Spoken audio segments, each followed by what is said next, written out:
এতিয়া মই কিনো কম কথাটো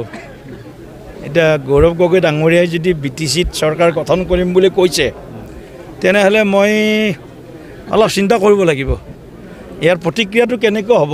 অলপ চিন্তা কৰি দিব লাগিব আজি নিদিও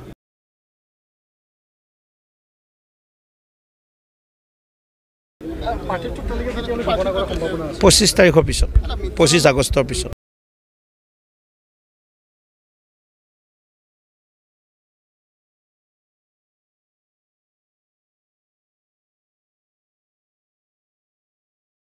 NDA হিচাপে আমি এতিয়ালৈকে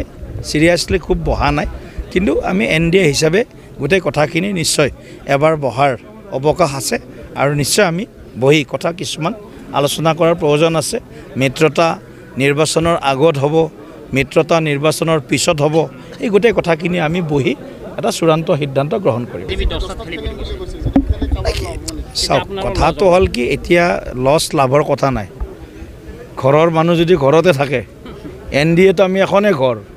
গতিকে তেওঁলোকে 10টাত খেলি যদি 10টাত জিকে গতিকে NDA মজবুত হ'ব BJP জিকিলেও NDA মজবুত হ'ব গতিকে AGP BJP NDA পুৰা একেবাৰে ৰাজনৈতিকভাৱে আমি আছোঁৱে EPPL আমাৰ NDAতে আছে গতিকে এতিয়া যেহেতু BTCৰ বিশেষ পৰিস্থিতি সেইকাৰণে আমি BTCত ইয়াৰ পূৰ্বেও কাৰো লগত আমি মিত্ৰতা নোহোৱাকৈ নিৰ্বাচন খেলিছিলোঁ গতিকে সেই নীতিটো আমি এতিয়া কিদৰে এই নিৰ্বাচনৰ সময়ত কাৰ্যকৰী কৰিম আমাৰ আলোচনা বিলোচনাবিলাক চলি আছে 25 আগষ্টৰ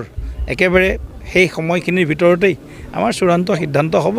কিন্তু অসম গণ পৰিষদ বা EPPL বা BJP NDAত আছে ইয়াত আমাৰ কোনো ধৰণৰ এতিয়ালৈকে কোনো চিন্তাৰ বা কোনো ধৰণৰ কোনো যিটো কয় ফাট মেলিছে নেকি কিবা তেওঁলোকৰ মাজত এইবিলাক কথা আজিৰ মুহূৰ্তত প্ৰাসংগিকতা নাই